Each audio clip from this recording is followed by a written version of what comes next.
ಒಂದು ಕ್ಷಣ ನಿಮ್ಮ ಜೇಬ್ನಲ್ಲಿ ಇವತ್ತು 10 ಲಕ್ಷ ರೂಪಾಯಿ ಇದೆ ಅಂತ ಊಹಿಸ್ಕೊಳ್ಳಿ. ಅದೇ ಸಮಯದಲ್ಲಿ ಇನ್ನೊಬ್ಬರ ಜೇಬ್ನಲ್ಲೂ 10 ಲಕ್ಷ ರೂಪಾಯಿ ಇದೆ. 10 ವರ್ಷಗಳ ನಂತರ ನಿಮ್ಮ ಬಳಿ ಆ ಹಣ 2 ಲಕ್ಷ ರೂಪಾಯಿ ಮಾತ್ರ ಉಳಿದಿರಬಹುದು. ಆದರೆ ಅದೇ ಹಣ ಇನ್ನೊಬ್ಬರ ಬಳಿ 1 ಕೋಟಿ ರೂಪಾಯಿ ಆಗಿರಬಹುದು. ಪ್ರಶ್ನೆ ಏನೆಂದರೆ, ಇಬ್ಬರೂ ಒಂದೇ ಅಮೌಂಟ್ನಿಂದ ಶುರು ಮಾಡಿದಾಗ ಈ ಅಂತರ ಹೇಗೆ ಬಂತು? ಇಲ್ಲಿಯೇ ಹೆಚ್ಚಿನ ಜನ ಮಾಡುವ ದೊಡ್ಡ ತಪ್ಪು ಶುರುವಾಗುತ್ತದೆ. ಬಹುತೇಕ ಜನ ಹಣವನ್ನು ಕೇವಲ ಇನ್ಕಮ್ ಎಂದು ನೋಡುತ್ತಾರೆ. ಆದರೆ ನಿಜವಾಗಿ ಹಣ ಒಂದು ಸಿಸ್ಟಮ್. ಆ ಸಿಸ್ಟಮ್ ಹೇಗೆ ಕೆಲಸ ಮಾಡುತ್ತದೆ ಅನ್ನೋದನ್ನು ಅರ್ಥ ಮಾಡಿಕೊಂಡವರಿಗೆ ಹಣ ಕೆಲಸ ಮಾಡುತ್ತದೆ. ಅರ್ಥ ಮಾಡಿಕೊಳ್ಳದವರು ಮಾತ್ರ ಹಣಕ್ಕಾಗಿ ಜೀವನ ಪೂರ್ತಿ ಕೆಲಸ ಮಾಡ್ತಿರ್ತಾರೆ. ನಮ್ಮ ಕರ್ನಾಟಕದಲ್ಲೇ ನೋಡಿ, ಬೆಂಗಳೂರಿನಲ್ಲಿ 25 ಲಕ್ಷ ರೂಪಾಯಿ ಪ್ಯಾಕೇಜ್ ಇರುವ ಸಾವಿರಾರು ಜನ ಇದ್ದಾರೆ. ಅದೇ ಸಮಯದಲ್ಲಿ ಬೆಳಗಾವಿ, ಹುಬ್ಬಳ್ಳಿ, ಮಂಗಳೂರು ಅಥವಾ ಶಿವಮೊಗ್ಗದಲ್ಲಿ ಅಷ್ಟು ದೊಡ್ಡ ಇನ್ಕಮ್ ಇಲ್ಲದಿದ್ದರೂ ವರ್ಷದಿಂದ ವರ್ಷಕ್ಕೆ ತಮ್ಮ ನೆಟ್ವರ್ತ್ ಹೆಚ್ಚಿಸಿಕೊಂಡು ಹೋಗುತ್ತಿರುವ ಜನರೂ ಇದ್ದಾರೆ. ಇವರಿಬ್ಬರ ನಡುವಿನ ವ್ಯತ್ಯಾಸ ಸಂಬಳದಲ್ಲಿಲ್ಲ, ವ್ಯತ್ಯಾಸ ಅವರ ಫೈನಾನ್ಷಿಯಲ್ ಡಿಸಿಷನ್ಸ್ಗಳಲ್ಲಿ ಇದೆ. ಇವತ್ತು ನಾವು ಹಣ ಸಂಪಾದಿಸುವ ಬಗ್ಗೆ ಮಾತನಾಡುವುದಿಲ್ಲ, ಹಣ ಉಳಿಯುವ ಬಗ್ಗೆ ಮಾತನಾಡುತ್ತೇವೆ. ಯಾಕೆಂದ್ರೆ ಹಣ ಸಂಪಾದಿಸುವುದು ಒಂದು ಕಲೆ, ಆದರೆ ಅದನ್ನು ಉಳಿಸಿಕೊಂಡು ಬೆಳೆಸಿಕೊಂಡು ಮುಂದಿನ ತಲೆಮಾರಿಗೆ ತಲುಪಿಸುವುದು ಒಂದು ಸೈನ್ಸ್. ಒಂದು ವಿಷಯ ನೆನಪಿಟ್ಕೊಳ್ಳಿ, ಶ್ರೀಮಂತನಾಗುವುದು ಕಷ್ಟ ಇರಬಹುದು, ಆದರೆ ಶ್ರೀಮಂತನಾಗಿಯೇ ಉಳಿಯುವುದು ಅದಕ್ಕಿಂತಲೂ ಕಷ್ಟ. ಇತಿಹಾಸ ನೋಡಿದರೆ ಕೋಟ್ಯಂತರ ರೂಪಾಯಿ ಸಂಪಾದಿಸಿ ಮತ್ತೆ ಎಲ್ಲವನ್ನೂ ಕಳೆದುಕೊಂಡವರ ಕಥೆಗಳು ಸಾವಿರಾರು ಸಿಗುತ್ತವೆ. ಹಾಗಾದರೆ ಪ್ರಶ್ನೆ, ಹಣ ಬಂದ ಮೇಲೂ ಯಾಕೆ ಜನ ಮತ್ತೆ ಮೊದಲಿನ ಸ್ಥಿತಿಗೆ ಹೋಗುತ್ತಾರೆ? ಕಾರಣ ಒಂದೇ, ಬ್ಯಾಕಪ್ ಸಿಸ್ಟಮ್ ಇಲ್ಲ. ನಾವೊಂದು ಕಾರು ಖರೀದಿಸಿದಾಗ ಅದರ ಜೊತೆ ಸ್ಪೇರ್ ಟೈರ್ ಕೂಡ ಬರುತ್ತದೆ. ಹೊಸ ಕಾರು, ಹೊಸ ಟೈರ್ ಇದ್ದರೂ ಕೂಡ ಕಂಪನಿ ಯಾಕೆ ಒಂದು ಹೆಚ್ಚುವರಿ ಟೈರ್ ಕೊಡುತ್ತದೆ? ಅವರಿಗೆ ತಮ್ಮ ಟೈರ್ ಮೇಲೆ ನಂಬಿಕೆ ಇಲ್ಲವೇ? ಖಂಡಿತ ಇದೆ, ಆದರೆ ರಸ್ತೆಯ ಪರಿಸ್ಥಿತಿಯ ಮೇಲೆ ನಂಬಿಕೆ ಇಲ್ಲ. ಜೀವನವೂ ಹೀಗೆ. ನಿಮ್ಮ ಜಾಬ್ ಎಷ್ಟು ಸೆಕ್ಯೂರ್ ಆಗಿದ್ದರು, ಬಿಸ್ನೆಸ್ ಎಷ್ಟು ಚೆನ್ನಾಗಿ ನಡೆಯುತ್ತಿದ್ದರು, ಆರೋಗ್ಯ ಎಷ್ಟು ಚೆನ್ನಾಗಿದ್ದರು, ನಾಳೆ ಏನಾಗುತ್ತೆ ಅನ್ನೋದನ್ನ ಯಾರೂ ಪ್ರೆಡಿಕ್ಟ್ ಮಾಡಲಾಗುವುದಿಲ್ಲ. ಕೆಲವೇ ವರ್ಷಗಳ ಹಿಂದೆ ಕೋವಿಡ್ ಬಂದಾಗ ಎಷ್ಟು ದೊಡ್ಡ ದೊಡ್ಡ ಕಂಪನಿಗಳು ಸಿಬ್ಬಂದಿಯನ್ನ ಲೇ ಆಫ್ ಮಾಡಿದವು ಅನ್ನೋದು ನಮ್ಮ ಕಣ್ಣ ಮುಂದೆ ಇದೆ. ತಿಂಗಳಿಗೆ ಲಕ್ಷಾಂತರ ರೂಪಾಯಿ ಸಂಬಳ ಪಡೆಯುತ್ತಿದ್ದವರು ಒಂದೇ ದಿನದಲ್ಲಿ ಇನ್ಕಮ್ ಸೋರ್ಸ್ ಕಳೆದುಕೊಂಡ್ರು. ಅನೇಕ ಸಣ್ಣ ವ್ಯಾಪಾರಗಳು ಬಾಗಿಲು ಮುಚ್ಚಿದವು. ಎಷ್ಟೋ ಕುಟುಂಬಗಳು ಒಂದೇ ಆದಾಯದ ಮೇಲೆ ಅವಲಂಬಿತವಾಗಿದ್ದರಿಂದ ಸಂಕಷ್ಟಕ್ಕೆ ಸಿಲುಕಿದವು. ಇದರಿಂದ ನಮಗೆ ಒಂದು ಪಾಠ ಸಿಗುತ್ತದೆ. ಜೀವನದಲ್ಲಿ ಎಲ್ಲವನ್ನೂ ಕಂಟ್ರೋಲ್ ಮಾಡಲಾಗುವುದಿಲ್ಲ, ಆದರೆ ಅದಕ್ಕೆ ಸಿದ್ಧರಾಗಬಹುದು. ಇದೇ ಮೊದಲ ಫೈನಾನ್ಷಿಯಲ್ ರೂಲ್. ಮೊದಲು ನಿಮ್ಮ ಹಣವನ್ನ ಬೆಳೆಸುವ ಪ್ರಯತ್ನ ಮಾಡಬೇಡಿ, ಮೊದಲು ನಿಮ್ಮ ಹಣವನ್ನ ರಕ್ಷಿಸುವ ವ್ಯವಸ್ಥೆ ಮಾಡಿಕೊಳ್ಳಿ. ಇದು ಕೇಳಲು ತುಂಬಾ ಸಾಮಾನ್ಯವಾಗಿ ಅನಿಸಬಹುದು, ಆದರೆ ಇದೇ ನಿಯಮವನ್ನ ಬಹುತೇಕ ಜನ ನಿರ್ಲಕ್ಷ್ಯ ಮಾಡುತ್ತಾರೆ. ಒಬ್ಬ ವ್ಯಕ್ತಿಗೆ ಮೊದಲ ದೊಡ್ಡ ಸಂಬಳ ಬಂದರೆ ಏನು ಮಾಡ್ತಾನೆ? ಹೊಸ ಫೋನ್, ಹೊಸ ಬೈಕ್, ಹೊಸ ಕಾರ್, ದುಬಾರಿ ವೆಕೇಶನ್, ಬ್ರ್ಯಾಂಡೆಡ್ ಬಟ್ಟೆಗಳು, ಒಂದೊಂದಾಗಿ ಎಲ್ಲವೂ ಶುರುವಾಗುತ್ತದೆ. ಆದರೆ ಯಾರೂ ಮೊದಲು ಕೇಳುವುದಿಲ್ಲ, ನನ್ನ ಬಳಿ 6 ತಿಂಗಳ ಇಮರ್ಜೆನ್ಸಿ ಫಂಡ್ ಇದೆಯಾ? ನನ್ನ ಕುಟುಂಬಕ್ಕೆ ಸಾಕಾಗುವ ಟರ್ಮ್ ಇನ್ಶೂರೆನ್ಸ್ ಇದೆಯಾ? ಈ 3 ಪ್ರಶ್ನೆಗಳಿಗೆ ಉತ್ತರ ಇಲ್ಲದಿದ್ದರೂ ಹೊಸ ಇಎಂಐಗೆ ಮಾತ್ರ ಉತ್ತರ ಯಾವಾಗಲೂ ಹೌದು ಆಗಿರುತ್ತದೆ. ಇಲ್ಲಿಯೇ ಸಮಸ್ಯೆ ಆರಂಭವಾಗುತ್ತದೆ. ನಮ್ಮಲ್ಲಿ ಹೆಚ್ಚಿನವರು ಒಂದು ವಸ್ತು ಖರೀದಿಸುವಾಗ ಒಂದೇ ಪ್ರಶ್ನೆ ಕೇಳ್ತೇವೆ, ಇದನ್ನು ನಾನು ಖರೀದಿಸಬಹುದಾ? ಆದರೆ ಶ್ರೀಮಂತರು ಬೇರೆ ಪ್ರಶ್ನೆ ಕೇಳ್ತಾರೆ, ಇದನ್ನು ನಾನು ಅಫೋರ್ಡ್ ಮಾಡಬಹುದಾ? ಈ ಎರಡರ ನಡುವೆ ಭಾರೀ ವ್ಯತ್ಯಾಸ ಇದೆ. ಒಂದು ಉದಾಹರಣೆ ತೆಗೆದುಕೊಳ್ಳಿ. ನಿಮ್ಮ ಬ್ಯಾಂಕ್ ಅಕೌಂಟ್ನಲ್ಲಿ 40 ಲಕ್ಷ ರೂಪಾಯಿ ಇದೆ ಅಂದುಕೊಳ್ಳಿ. 30 ಲಕ್ಷ ರೂಪಾಯಿದ ಕಾರನ್ನು ನೀವು ಖರೀದಿಸಬಹುದು, ಆದರೆ ಅದನ್ನು ಅಫೋರ್ಡ್ ಮಾಡಬಹುದು ಅನ್ನೋದು ಬೇರೆ ಪ್ರಶ್ನೆ. ಕಾರನ್ನು ಖರೀದಿಸಿದ ನಂತರ ಅದರ insurance, maintenance, fuel cost, depreciation, service cost ಇವೆಲ್ಲವೂ ಮುಂದುವರಿಯುತ್ತವೆ. ಹಣ ಕೊಟ್ಟು ಖರೀದಿಸುವುದು ಒಂದು ದಿನದ ಕೆಲಸ, ಅದನ್ನು ಉಳಿಸಿಕೊಳ್ಳುವುದು ಹಲವು ವರ್ಷಗಳ ಜವಾಬ್ದಾರಿ. ಇದೇ ಕಾರಣಕ್ಕೆ ಅನೇಕ ಶ್ರೀಮಂತರು ತಮ್ಮ ಬಳಿ ಹಣ ಇದ್ದರೂ ಕೂಡ ಪ್ರತಿಯೊಂದು ವಸ್ತುವನ್ನು ಖರೀದಿಸುವುದಿಲ್ಲ. ಯಾಕೆಂದರೆ ಅವರಿಗೆ ಗೊತ್ತು, ಪರ್ಚೇಸ್ ಪ್ರೈಸ್ ಮುಖ್ಯವಲ್ಲ, ಓನರ್ಶಿಪ್ ಕಾಸ್ಟ್ ಮುಖ್ಯ. ನಮ್ಮ ಸಮಾಜದಲ್ಲಿ ಮತ್ತೊಂದು ದೊಡ್ಡ ಸಮಸ್ಯೆ ಇದೆ. ಜನರು ತಮ್ಮ ಇನ್ಕಮ್ಗೆ ತಕ್ಕಂತೆ ಬದುಕುವುದಿಲ್ಲ, ಪಕ್ಕದ ಮನೆಯವರ ಜೀವನಕ್ಕೆ ತಕ್ಕಂತೆ ಬದುಕಲು ಪ್ರಯತ್ನಿಸುತ್ತಾರೆ. ಅವನ ಮನೆ ದೊಡ್ಡದು, ಅವನ ಕಾರು ಹೊಸದು, ಅವನ ಮದುವೆ ಗ್ರ್ಯಾಂಡ್ ಆಗಿತ್ತು, ಅವನ ಮಕ್ಕಳು ಇಂಟರ್ನ್ಯಾಷನಲ್ ಸ್ಕೂಲ್ನಲ್ಲಿ ಓದುತ್ತಿದ್ದಾರೆ. ಇದನ್ನೆಲ್ಲ ನೋಡುತ್ತಾ ನಮ್ಮ ಜೀವನದ ನಿರ್ಧಾರಗಳನ್ನು ತೆಗೆದುಕೊಳ್ಳಲು ಶುರು ಮಾಡುತ್ತೇವೆ. ಆದರೆ ನಾವು ಒಂದು ವಿಷಯವನ್ನು ಮಾತ್ರ ನೋಡುವುದಿಲ್ಲ, ಅವನ ಲೋನ್ ಎಷ್ಟು, ಅವನ ಇನ್ವೆಸ್ಟ್ಮೆಂಟ್ ಪೋರ್ಟ್ಫೋಲಿಯೋ ಹೇಗಿದೆ, ಅವನ ಕ್ಯಾಶ್ ರಿಸರ್ವ್ ಎಷ್ಟು, ಅವನ್ ಲಯಬಿಲಿಟೀಸ್ ಎಷ್ಟು, ಇವು ಯಾವುದೂ ನಮಗೆ ಗೊತ್ತಿರುವುದಿಲ್ಲ. ಆದರೂ ಅವನ್ ಲೈಫ್ ಸ್ಟೈಲ್ ಮಾತ್ರ ಕಾಪಿ ಮಾಡಲು ಪ್ರಯತ್ನಿಸುತ್ತೇವೆ. ಇದು ಅತ್ಯಂತ ಅಪಾಯಕಾರಿ. ಯಾಕೆಂದರೆ ಪ್ರತಿಯೊಬ್ಬರ ಫೈನಾನ್ಷಿಯಲ್ ಜರ್ನಿ ವಿಭಿನ್ನ.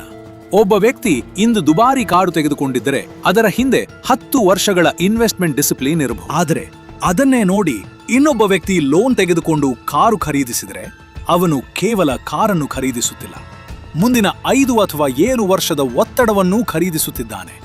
ಇದನ್ನು ಅರ್ಥ ಮಾಡಿಕೊಳ್ಳುವುದು ತುಂಬಾ ಮುಖ್ಯ. ಶ್ರೀಮಂತರು ಹಣವನ್ನು ತಮ್ಮ ಈಗೋಗಾಗಿ ಬಳಸುವುದಿಲ್ಲ, ಅವರು ಹಣವನ್ನು ತಮ್ಮ ಫ್ಯೂಚರ್ಗಾಗಿ ಬಳಸುತ್ತಾರೆ. ಇದಕ್ಕಾಗಿಯೇ ಅವರು ಯಾವಾಗಲೂ ಒಂದು ಪ್ರಶ್ನೆ ಕೇಳುತ್ತಾರೆ: ಈ ಹಣವನ್ನು ನಾನು ಖರ್ಚು ಮಾಡಿದರೆ ಮುಂದಿನ 5 ವರ್ಷಗಳಲ್ಲಿ ನನಗೆ ಏನು ಸಿಗುತ್ತದೆ? ಈ ಪ್ರಶ್ನೆಯೇ ಅವರ ನಿರ್ಧಾರಗಳನ್ನು ಬದಲಾಯಿಸುತ್ತದೆ. ಇನ್ನೊಂದು ವಿಷಯ ಗಮನಿಸಿ, ನಮ್ಮಲ್ಲಿ ಹಲವರು ಸ್ಯಾಲರಿ ಇನ್ಕ್ರೀಸ್ ಆದ ಕೂಡಲೇ ಲೈಫ್ ಸ್ಟೈಲ್ ಹೆಚ್ಚಿಸಿಕೊಳ್ಳುತ್ತಾರೆ. ಆದರೆ ನಿಜವಾದ ಫೈನಾನ್ಷಿಯಲ್ ಗ್ರೋತ್ ಆಗುವುದು ಯಾವಾಗ ಗೊತ್ತಾ? ನಿಮ್ಮ ಇನ್ಕಮ್ ಹೆಚ್ಚಾದರೂ ನಿಮ್ಮ ಲೈಫ್ ಸ್ಟೈಲ್ ಅದೇ ಮಟ್ಟದಲ್ಲಿ ಉಳಿದಾಗ. ಆಗ ಉಳಿದ ಹಣ ಇನ್ವೆಸ್ಟ್ಮೆಂಟ್ ಆಗುತ್ತದೆ. ಆ ಇನ್ವೆಸ್ಟ್ಮೆಂಟ್ ಮುಂದೆ ಆಸೆಟ್ ಆಗುತ್ತದೆ.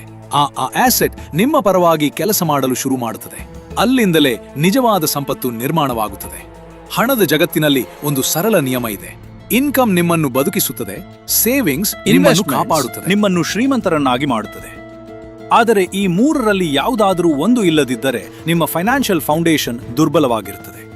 ಆದ್ದರಿಂದ ಇವತ್ತೇ ನೀವು ಒಂದು ಪ್ರಶ್ನೆ ಕೇಳಿಕೊಳ್ಳಿ: ನಿಮ್ಮ ಬಳಿ ಇರುವ ಹಣ ನಿಮ್ಮನ್ನು ರಕ್ಷಿಸುತ್ತಿದೆಯಾ, ಅಥವಾ ನೀವು ಪ್ರತಿದಿನ ಆ ಹಣವನ್ನು ರಕ್ಷಿಸಲು ಓಡುತ್ತಿದ್ದೀರಾ? ಈ ಒಂದು ಪ್ರಶ್ನೆಗೆ ಸಿಗುವ ಉತ್ತರವೇ ನಿಮ್ಮ ಫೈನಾನ್ಷಿಯಲ್ ರಿಯಾಲಿಟಿ ಏನು ಅನ್ನೋದನ್ನು ಹೇಳುತ್ತದೆ. ಮುಂದಿನ ಭಾಗದಲ್ಲಿ ಇನ್ನೂ ಒಂದು ದೊಡ್ಡ ಸತ್ಯವನ್ನು ನೋಡೋಣ. ಯಾಕೆ ಕೆಲವು ದೇಶಗಳು ಅಪಾರ ನೈಸರ್ಗಿಕ ಸಂಪನ್ಮೂಲಗಳಿದ್ದರೂ ಆರ್ಥಿಕವಾಗಿ ಕುಸಿದವು, ಅದೇ ಸಮಯದಲ್ಲಿ ಇನ್ನೂ ಕೆಲವು ದೇಶಗಳು ಅದೇ ಸಂಪತ್ತನ್ನು ಸರಿಯಾದ ರೀತಿಯಲ್ಲಿ ಬಳಸಿಕೊಂಡು ಜಗತ್ತಿನ ಅತ್ಯಂತ ಶ್ರೀಮಂತ ರಾಷ್ಟ್ರಗಳಾಗಿ ಬೆಳೆದವು? ಆ ಕಥೆಯೊಳಗೆ ಪ್ರತಿಯೊಬ್ಬ ಸಾಮಾನ್ಯ ವ್ಯಕ್ತಿಯ ಜೀವನವನ್ನ ಬದಲಾಯಿಸಬಲ್ಲ ಒಂದು ಅದ್ಭುತ ಮನಿ ಪ್ರಿನ್ಸಿಪಲ್ ಅಡಗಿದೆ. ಒಂದು ದೇಶದ ಬಳಿ ಅಪಾರ ಸಂಪತ್ತು ಇತ್ತು, ಆದರೆ ಅದು ಬಡವಾಯಿತು. ಇನ್ನೊಂದು ದೇಶದ ಬಳಿ ಅದೇ ಸಂಪತ್ತು ಇತ್ತು, ಆದರೆ ಅದು ಜಗತ್ತಿನ ಶ್ರೀಮಂತ ರಾಷ್ಟ್ರಗಳಲ್ಲಿ ಒಂದಾಯಿತು. ಈ ಎರಡರ ನಡುವಿನ ವ್ಯತ್ಯಾಸ ಏನ್ ಗೊತ್ತಾ? ಸಂಪತ್ತು ಅಲ್ಲ, ಅದನ್ನು ಹೇಗೆ ಬಳಸಿದ್ರು ಅನ್ನೋದು. ಈ ಪಾಠ ಕೇವಲ ದೇಶಗಳಿಗೆ ಅಲ್ಲ, ನಮ್ಮ ಮನೆಗೂ, ನಮ್ಮ ಬ್ಯಾಂಕ್ ಖಾತೆಗೂ, ನಮ್ಮ ಭವಿಷ್ಯಕ್ಕೂ ಅನ್ವಯಿಸುತ್ತದೆ. ಸ್ವಲ್ಪ ಕಲ್ಪನೆ ಮಾಡಿ, ನಿಮಗೆ ಹಠಾತ್ ದೊಡ್ಡ ಹಣ ಸಿಕ್ಕಿತು ಅಂತ. Bonus, property sale, inheritance, business profit ಯಾವುದಾದ್ರೂ ಇರಬಹುದು. ಬಹುತೇಕ ಜನ ಏನ್ ಮಾಡ್ತಾರೆ? ಮೊದಲು ಖರ್ಚು ಮಾಡ್ತಾರೆ.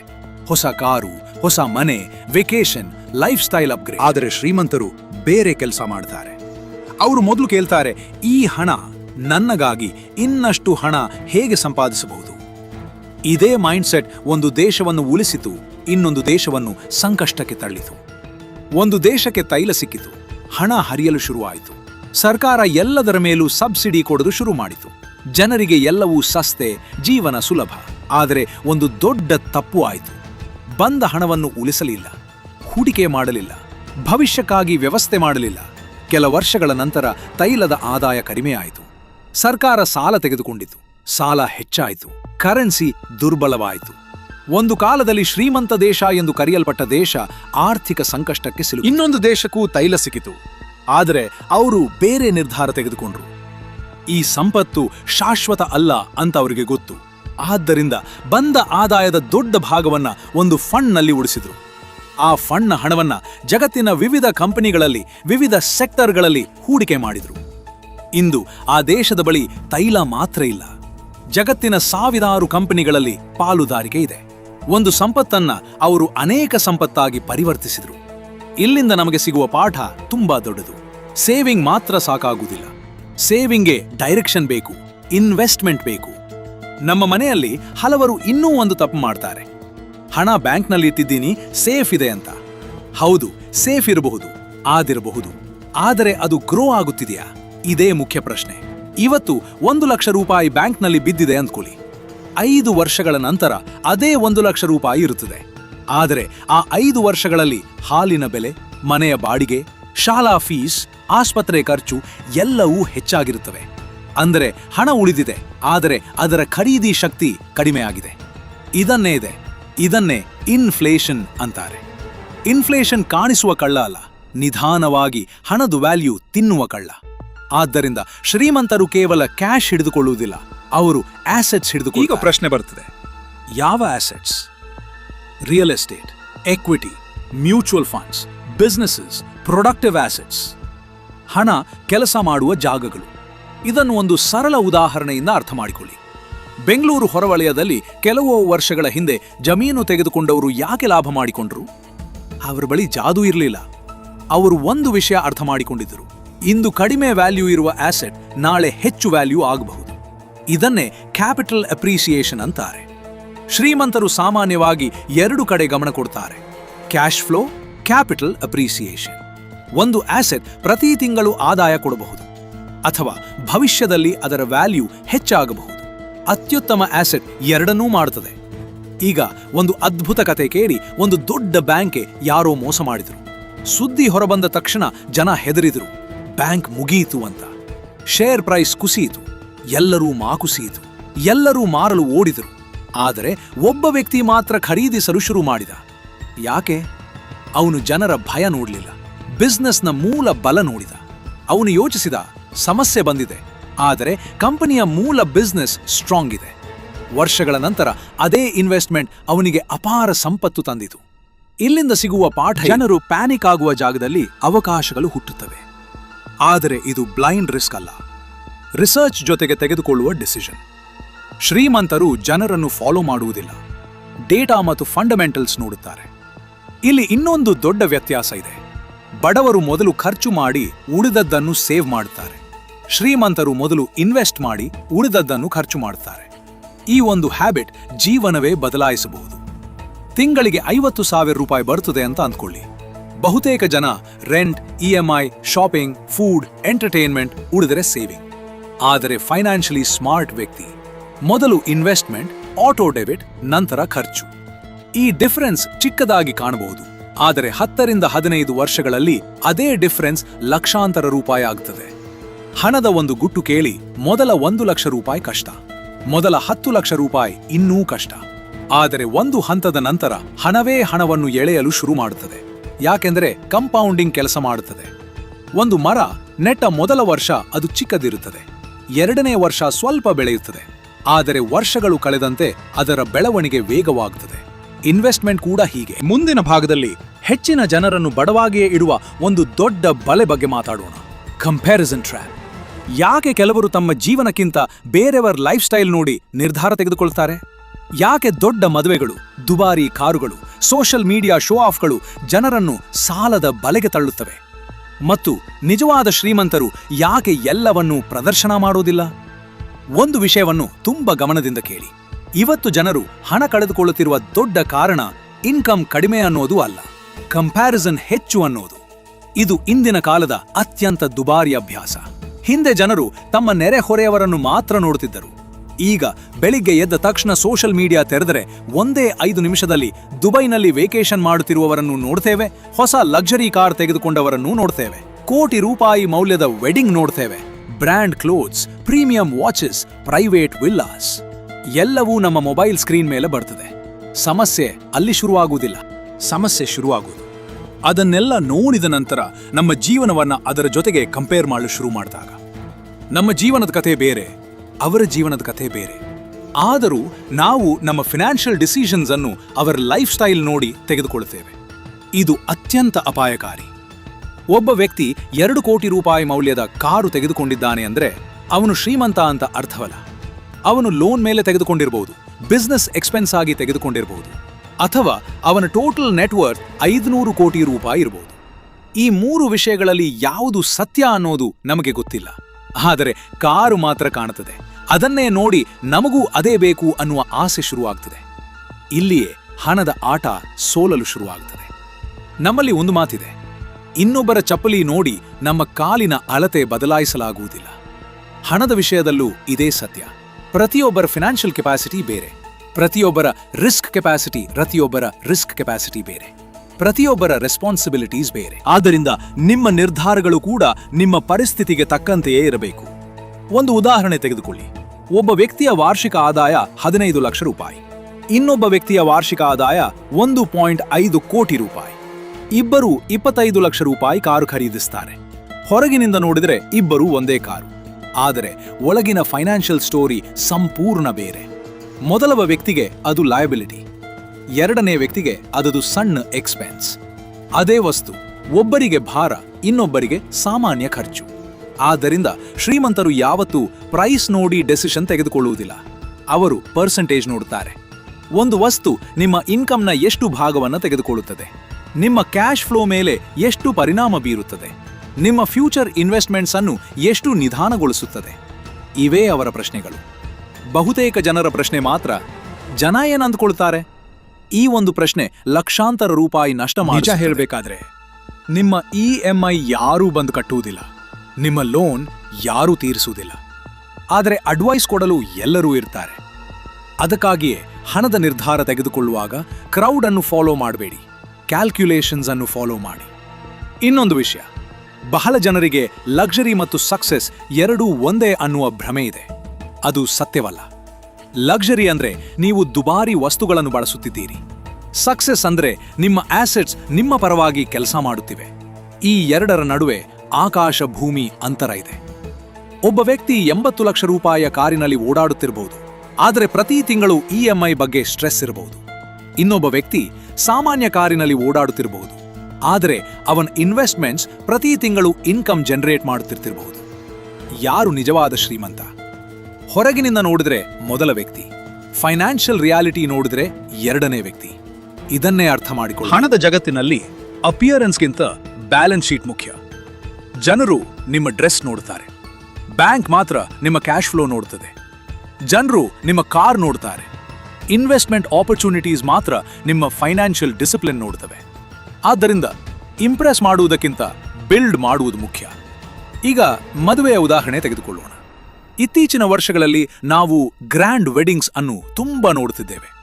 ಒಂದು ಫಂಕ್ಷನ್, ಮತ್ತೊಂದು function, destination wedding, celebrity performance, designer dress, luxury decoration. ಇವೆಲ್ಲ ನೋಡಿದಾಗ ಹಲವರಿಗೆ ಒಂದು ಫೀಲಿಂಗ್ ಬರ್ತದೆ, ನಮ್ಮ ಮದುವೆಯು ಹೀಗೇ ಇರಬೇಕು. ಆದರೆ ಒಂದು ಪ್ರಶ್ನೆ ಕೇಳಿಕೊಳ್ಳಿ, ಆ ಮದುವೆ ಮಾಡಿದ ವ್ಯಕ್ತಿಯ ನೆಟ್ ವರ್ತ್ ಎಷ್ಟು? ಅವನ ಆನ್ಯುವಲ್ ಕ್ಯಾಶ್ ಫ್ಲೋ ಎಷ್ಟು? ಆ ಖರ್ಚು ಅವನ ಒಟ್ಟು ಸಂಪತ್ತಿನ ಎಷ್ಟು ಪರ್ಸೆಂಟೇಜ್? ನಮಗೆ ಗೊತ್ತಿಲ್ಲ. ಒಬ್ಬ ವ್ಯಕ್ತಿ 50 ಕೋಟಿ ರೂಪಾಯಿ ನೆಟ್ ವರ್ತ್ ಇದ್ದು 50 ಲಕ್ಷ ರೂಪಾಯಿ ಖರ್ಚು ಮಾಡಬಹುದು. ಇನ್ನೊಬ್ಬ ವ್ಯಕ್ತಿ 50 ಲಕ್ಷ ರೂಪಾಯಿ ಸೇವಿಂಗ್ಸ್ ಇದ್ದು 50 ಲಕ್ಷ ರೂಪಾಯಿ ಖರ್ಚು ಮಾಡಿದರೆ ಇಬ್ಬರ ಅಮೌಂಟ್ ಒಂದೇ ಆಗಿರಬಹುದು, ಆದರೆ ಫೈನಾನ್ಷಿಯಲ್ ಇಂಪ್ಯಾಕ್ಟ್ ಒಂದೇ ಆಗುವುದಿಲ್ಲ. ಇದನ್ನೇ ಶ್ರೀಮಂತರು ಅರ್ಥ ಮಾಡಿಕೊಂಡಿರುತ್ತಾರೆ. ಅವರು ನಂಬರ್ಸ್ ಅನ್ನು ಕಂಪೇರ್ ಮಾಡ್ತಾರೆ, ಜನರು ಲೈಫ್ ಸ್ಟೈಲ್ ಅನ್ನು ಕಂಪೇರ್ ಮಾಡ್ತಾರೆ. ಈ ಕಂಪ್ಯಾರಿಸನ್ ಟ್ರ್ಯಾಪ್ನಿಂದ ಹೊರಬರಬೇಕಾದ್ರೆ ಒಂದು ಅಭ್ಯಾಸ ಬೆಳೆಸಿಕೊಳ್ಳಿ. ಪ್ರತಿ ದೊಡ್ಡ ಪರ್ಚೇಸ್ ಮುಂಚೆ 3 ಪ್ರಶ್ನೆ ಕೇಳಿ.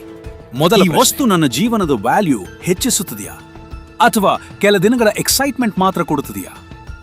ಎರಡನೇ ಪ್ರಶ್ನೆ, ಈ ಪರ್ಚೇಸ್ ಆದ ನಂತರವೂ ನಾನು ಕಂಫರ್ಟಬಲ್ ಆಗಿ ಇನ್ವೆಸ್ಟ್ ಮಾಡಬಹುದಾ? ಮೂರನೇ ಪ್ರಶ್ನೆ, ಈ ಡಿಸಿಷನ್ ಫ್ಯೂಚರ್ನಲ್ಲಿ ನನಗೆ ಫ್ರೀಡಮ್ ಕೊಡುತ್ತದೆಯಾ ಅಥವಾ ಹೊಸ EMI ಕೊಡುತ್ತದೆಯಾ? ಈ 3 ಪ್ರಶ್ನೆಗಳಿಗೆ ಸ್ಪಷ್ಟ ಉತ್ತರ ಸಿಕ್ಕ ನಂತರ ಮಾತ್ರ ದೊಡ್ಡ ಫೈನಾನ್ಷಿಯಲ್ ಡಿಸಿಷನ್ ತೆಗೆದುಕೊಳ್ಳಿ. ನಿಜವಾದ ಶ್ರೀಮಂತರು ತಮ್ಮ ಸಕ್ಸೆಸ್ ಅನ್ನು ಶೋ ಮಾಡುವುದಕ್ಕಿಂತ ಪ್ರೊಟೆಕ್ಟ್ ಮಾಡುತ್ತಾರೆ. ಅವರಿಗೆ ಗೊತ್ತು, ಹಣ ಸಂಪಾದಿಸುವುದು ಒಂದು ಹಂತ, ಅದನ್ನು ಉಳಿಸಿಕೊಳ್ಳುವುದು ಇನ್ನೊಂದು ಹಂತ, ಅದನ್ನು ಮುಂದಿನ ತಲೆಮಾರಿಗೆ ತಲುಪಿಸುವುದು ನಿಜವಾದ ಫೈನಾನ್ಷಿಯಲ್ ಇಂಟೆಲಿಜೆನ್ಸ್. ಅದರಲ್ಲೇ ಅವರ ಸಂಪತ್ತು ವರ್ಷದಿಂದ ವರ್ಷಕ್ಕೆ ಬೆಳೆಯುತ್ತದೆ.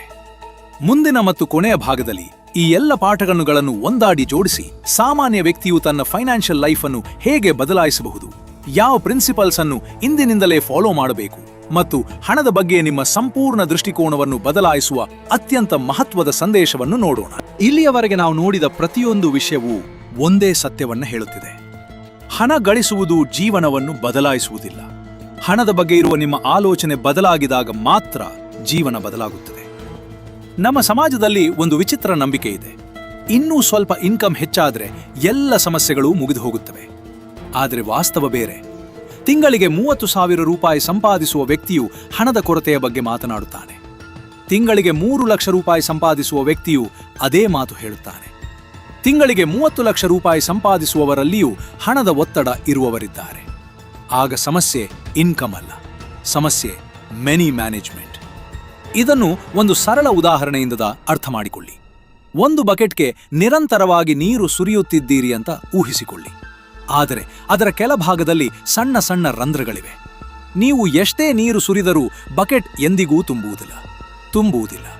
ಅದೇ ನಿಮ್ಮ ಇನ್ಕಮ್ ಎಷ್ಟೇ ಹೆಚ್ಚಾದರೂ ಅನಗತ್ಯ ಖರ್ಚು, ಯೋಜನೆ ಇಲ್ಲದ ಪರ್ಚೇಸ್, ಸಾಲದ ಮೇಲಿನ ಜೀವನ, ಇನ್ವೆಸ್ಟ್ಮೆಂಟ್ ಇಲ್ಲದ ಸೇವಿಂಗ್ಸ್, ಕಂಪ್ಯಾರಿಸನ್, ಇಂಪಲ್ಸ್ ಡಿಸಿಷನ್ಸ್, ಈ ರಂಧ್ರಗಳು ಮುಚ್ಚದಿದ್ದರೆ ಹಣ ಎಂದಿಗೂ ಸಾಕಾಗುವುದಿಲ್ಲ. ಆದ್ದರಿಂದ ಫೈನಾನ್ಷಿಯಲ್ ಫ್ರೀಡಮ್ ಎನ್ನುವುದು ಹೆಚ್ಚು ಸಂಪಾದಿಸುವುದರಿಂದ ಆರಂಭವಾಗುವುದಿಲ್ಲ, ಕಡಿಮೆ ತಪ್ಪು ಮಾಡುವುದರಿಂದ ಆರಂಭವಾಗುತ್ತದೆ. ಇಲ್ಲಿಯವರೆಗೆ ನಾವು 4 ಪ್ರಮುಖ ಪ್ರಿನ್ಸಿಪಲ್ಸ್ ಅರ್ಥ ಮಾಡಿಕೊಂಡಿದ್ದೇವೆ. ಮೊದಲನೆಯದು, ಬ್ಯಾಕಪ್ ಇಲ್ಲದ ಸಂಪತ್ತು ಅಲ್ಲ. ಇಮರ್ಜೆನ್ಸಿ ಫಂಡ್ ಇರಬೇಕು, ಸರಿಯಾದ ಇನ್ಶೂರೆನ್ಸ್ ಇರಬೇಕು. ಒಂದೇ ಇನ್ಕಮ್ ಸೋರ್ಸ್ ಮೇಲೆ ಸಂಪೂರ್ಣ ಜೀವನ ನಿಂತಿರಬಾರದು. ಯಾಕೆಂದರೆ ಜೀವನ ಯಾವಾಗಲೂ ನಮ್ಮ ಪ್ಲಾನ್ ಪ್ರಕಾರ ನಡೆಯುವುದಿಲ್ಲ. ಎರಡನೆಯದು, ಪರ್ಚೇಸ್ ಮಾಡಬಹುದು ಅಂದ್ರೆ ಎಫೋರ್ಡ್ ಮಾಡಬಹುದು ಅನ್ನುವುದಲ್ಲ. ಯಾವುದೇ ವಸ್ತು ಖರೀದಿಸುವ ಮೊದಲು ಅದರ ಫ್ಯೂಚರ್ ಕಾಸ್ಟ್ ಬಗ್ಗೆ ಯೋಚಿಸಬೇಕು. ಅದು ನಿಮ್ಮ ಕ್ಯಾಶ್ ಫ್ಲೋ ಮೇಲೆ ಯಾವ ಪರಿಣಾಮ ಬೀರುತ್ತದೆ ಅನ್ನೋದನ್ನ ಲೆಕ್ಕ ಹಾಕಬೇಕು. ಮೂರನೆಯದು, ಸೇವಿಂಗ್ ಮುಖ್ಯ, ಆದರೆ ಇನ್ವೆಸ್ಟ್ಮೆಂಟ್ ಇನ್ನೂ ಮುಖ್ಯ. ಬ್ಯಾಂಕ್ ಅಕೌಂಟ್ನಲ್ಲಿ ಮಲಗಿರುವ ಹಣ ನಿಮ್ಮ ಪರವಾಗಿ ಕೆಲಸ ಮಾಡುವುದಿಲ್ಲ. ಸರಿಯಾದ ಜ್ಞಾನ, ಸರಿಯಾದ ರಿಸರ್ಚ್ ಮತ್ತು ಸರಿಯಾದ ಸಮಯದೊಂದಿಗೆ ಮಾಡಿದ ಇನ್ವೆಸ್ಟ್ಮೆಂಟ್ ಮಾತ್ರ ದೀರ್ಘಕಾಲದಲ್ಲಿ ಸಂಪತ್ತನ್ನು ನಿರ್ಮಿಸುತ್ತದೆ. ನಾಲ್ಕನೆಯದು, ಕಂಪ್ಯಾರಿಸನ್ ಹಣದ ಅತಿದೊಡ್ಡ ಶತ್ರು. ಬೇರೆಯವರ ಲೈಫ್ ಸ್ಟೈಲ್ ನೋಡಿ ಡಿಸಿಷನ್ ತೆಗೆದುಕೊಂಡ್ರೆ ಒಂದು ದಿನ ನಿಮ್ಮ ಫೈನಾನ್ಷಿಯಲ್ ಸ್ಟೆಬಿಲಿಟಿಯನ್ನೇ ಕಳೆದುಕೊಳ್ಳಬಹುದು. ನಿಮ್ಮ ಇನ್ಕಮ್ಗೆ ತಕ್ಕ ಜೀವನ ನಡೆಸಿ, ಬೇರೆಯವರ ಇನ್ಸ್ಟಾಗ್ರಾಮ್ಗೆ ತಕ್ಕ ಜೀವನ ಅಲ್ಲ. ಇನ್ನೊಂದು ವಿಷಯ, ಶ್ರೀಮಂತರು ಹಣವನ್ನ ಇಮೋಷನಲ್ ಆಗಿ ನೋಡುವುದಿಲ್ಲ, ಅವರು ಅದನ್ನ ಒಂದು ಟೂಲ್ ಆಗಿ ನೋಡ್ತಾರೆ. ಒಂದು ಬಿಸ್ನೆಸ್ ಮ್ಯಾನ್ ಒಂದು ಮಷೀನ್ ಖರೀದಿಸ್ತಾನೆ, ಅದು ಅವನಿಗೆ ಇನ್ನಷ್ಟು ಇನ್ಕಮ್ ತಂದು ಕೊಡ್ತದೆ. ಒಬ್ಬ ಇನ್ವೆಸ್ಟರ್ ಒಂದು ಆಸೆಟ್ ಅವನಿಗೆ ಫ್ಯೂಚರ್ನಲ್ಲಿ ವೆಲ್ತ್ ತಂದು ಕೊಡ್ತದೆ. ಆದರೆ ಹೆಚ್ಚಿನ ಜನ ಇನ್ಕಮ್ ಬಂದ ತಕ್ಷಣ ಲಯಬಿಲಿಟಿಗಳನ್ನು ಖರೀದಿಸ್ತಾರೆ. ನಂತರ ಆ ಲಯಬಿಲಿಟಿಗಳನ್ನು ಉಳಿಸಿಕೊಳ್ಳಲು ಮತ್ತೆ ಹೆಚ್ಚು ಕೆಲಸ ಮಾಡ್ತಾರೆ. ಈ ಸೈಕಲ್ ವರ್ಷಗಳಿಗೆ ಮುಂದುವರಿಯುತ್ತದೆ. ಅದಕ್ಕಾಗಿಯೇ ಒಂದು ಪ್ರಶ್ನೆ ನಿಮ್ಮನ್ನು ನೀವು ಕೇಳಿಕೊಳ್ಳಿ. ನೀವು ಪ್ರತಿದಿನ ಕೆಲಸ ಮಾಡುತ್ತಿರುವುದು ನಿಮ್ಮ ಕನಸುಗಳಿಗಾಗಿಯೇನಾ ಅಥವಾ ನಿಮ್ಮ EMIಗಳಿಗಾಗಿಯೇನಾ? ಈ ಪ್ರಶ್ನೆಗೆ ಸಿಗುವ ಉತ್ತರವೇ ನಿಮ್ಮ ಫೈನಾನ್ಷಿಯಲ್ ಡೈರೆಕ್ಷನ್. ಹಣದ ಬಗ್ಗೆ ಇನ್ನೊಂದು ದೊಡ್ಡ ತಪ್ಪು ಕಲ್ಪನೆ ಇದೆ. ಬಹಳ ಜನ ಒಂದು ದೊಡ್ಡ ಅವಕಾಶ ಬಂದರೆ ಜೀವನ ಬದಲಾಗುತ್ತದೆ ಅಂತ ಕಾಯ್ತಿರ್ತಾರೆ. ಆದರೆ ಜೀವನವನ್ನು ಬದಲಾಯಿಸುವುದು ದೊಡ್ಡ ಅವಕಾಶಗಳಲ್ಲ, ಸನ್ನಾಶಗಳಲ್ಲ, ಸಣ್ಣ ನಿರ್ಧಾರಗಳು. ಪ್ರತಿ ತಿಂಗಳು ಸೇವಿಂಗ್ ಮಾಡುವುದು, ನಿಯಮಿತವಾಗಿ ಇನ್ವೆಸ್ಟ್ಮೆಂಟ್ ಮಾಡುವುದು, ಅನಗತ್ಯ ಖರ್ಚು ತಪ್ಪಿಸುವುದು, ಹೊಸ ಫೈನಾನ್ಷಿಯಲ್ ನಾಲೆಜ್ ಕಲಿಯುವುದು, ಇವುಗಳೇ ವರ್ಷಗಳ ನಂತರ ದೊಡ್ಡ ಫಲಿತಾಂಶ ಕೊಡುತ್ತವೆ. ಇದನ್ನೇ ಕಂಪೌಂಡಿಂಗ್ ಅಂದ್ರೆ. ಕಾಂಪೌಂಡಿಂಗ್ ಕೇವಲ ಹಣಕ್ಕೆ ಮಾತ್ರ ಅಲ್ಲ, ಒಳ್ಳೆಯ ಅಭ್ಯಾಸಗಳಿಗೂ ಅನ್ವಯಿಸುತ್ತದೆ, ಕೆಟ್ಟ ಅಭ್ಯಾಸಗಳಿಗೂ ಅನ್ವಯಿಸುತ್ತದೆ. ಇವತ್ತು ಮಾಡಿದ ಒಂದು ತಪ್ಪು ನಾಳೆ ಮತ್ತೊಂದು ತಪ್ಪಿಗೆ ಕಾರಣವಾಗುತ್ತದೆ. ಇವತ್ತು ಮಾಡಿದ ಒಂದು ಒಳ್ಳೆಯ ಫೈನಾನ್ಷಿಯಲ್ ಡಿಸಿಷನ್ 10 ವರ್ಷಗಳ ನಂತರ ನಿಮ್ಮ ಕುಟುಂಬದ ಜೀವನವನ್ನೇ ಬದಲಾಯಿಸಬಹುದು.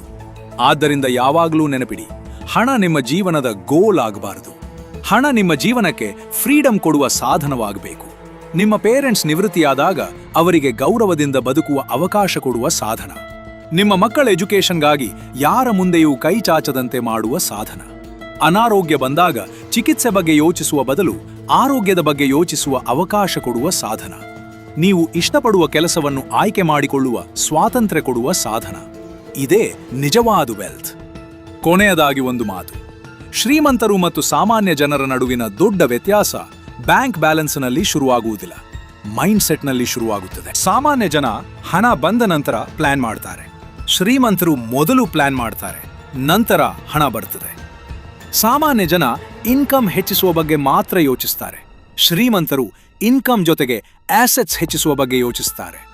ಸಾಮಾನ್ಯ ಜನ ಇವತ್ತಿನ ಕಂಫರ್ಟ್ಗಾಗಿ ಬದುಕುತ್ತಾರೆ, ಶ್ರೀಮಂತರು ಇವತ್ತಿನ ಡಿಸಿಪ್ಲಿನ್ ಮೂಲಕ ನಾಳೆಯ ಫ್ರೀಡಮ್ ಕಟ್ಟಿಕೊಳ್ತಾರೆ. ಹಾಗಾಗಿ ಇಂದಿನಿಂದ ಒಂದು ನಿರ್ಧಾರ ತೆಗೆದುಕೊಳ್ಳಿ. ಯಾರನ್ನೂ ಇಂಪ್ರೆಸ್ ಮಾಡಲು ಬದುಕಬೇಡಿ, ನಿಮ್ಮ ಫ್ಯೂಚರ್ ಅನ್ನು ಸೆಕ್ಯೂರ್ ಮಾಡಲು ಬದುಕಿ. ನಿಮ್ಮ ಇನ್ಕಮ್ಗಿಂತ ನಿಮ್ಮ ಡಿಸಿಷನ್ಸ್ ದೊಡ್ಡದಾಗಿರಲಿ, ನಿಮ್ಮ ಲೈಫ್ ಸ್ಟೈಲ್ಗಿಂತ ನಿಮ್ಮ ಇನ್ವೆಸ್ಟ್ಮೆಂಟ್ಸ್ ದೊಡ್ಡದಾಗಿರಲಿ, ನಿಮ್ಮ ಎಕ್ಸ್ಪೆನ್ಸಸ್ಗಿಂತ ನಿಮ್ಮ ಆಸೆಟ್ಸ್ ವೇಗವಾಗಿ ಬೆಳೆಯಲಿ. ಯಾಕೆಂದರೆ ಕೊನೆಗೆ ಸಂಪತ್ತು ಎಂದರೆ ನೀವು ಎಷ್ಟು ಹಣ ಸಂಪಾದಿಸಿದ್ದೀರಿ ಅನ್ನುವುದಲ್ಲ, ನಿಮ್ಮ ಹಣ ನಿಮ್ಮಿಲ್ಲದಿದ್ದರೂ ಎಷ್ಟು ಕೆಲಸ ಮಾಡುತ್ತದೆ ಅನ್ನುವುದೇ ನಿಜವಾದ ಸಂಪತ್ತು. ಇವತ್ತು ಕೇಳಿದ ಈ 4 ಪ್ರಿನ್ಸಿಪಲ್ಸ್ಗಳಲ್ಲಿ ಒಂದನ್ನಾದರೂ ಪ್ರಾಮಾಣಿಕವಾಗಿ ಜೀವನದಲ್ಲಿ ಅಳವಡಿಸಿಕೊಂಡರೆ ನಿಮ್ಮ ಫೈನಾನ್ಷಿಯಲ್ ಜರ್ನಿ ನಿಧಾನವಾಗಿ ಆದರೆ ಖಂಡಿತವಾಗಿಯೂ ಬದಲಾಗಲು ಆರಂಭವಾಗುತ್ತದೆ. ಹಣದ ಹಿಂದೆ ಓಡಬೇಡಿ. ಹಣ ನಿಮ್ಮ ಹಿಂದೆ ಬರುವಂತಹ ವ್ಯಕ್ತಿತ್ವ, ಜ್ಞಾನ ಮತ್ತು ಫೈನಾನ್ಷಿಯಲ್ ಡಿಸಿಪ್ಲಿನ್ ಬೆಳೆಸಿಕೊಳ್ಳಿ. ಅಲ್ಲಿಂದಲೇ ನಿಜವಾದ ಶ್ರೀಮಂತಿಕೆಯ ಪ್ರಯಾಣ ಆರಂಭವಾಗುತ್ತದೆ.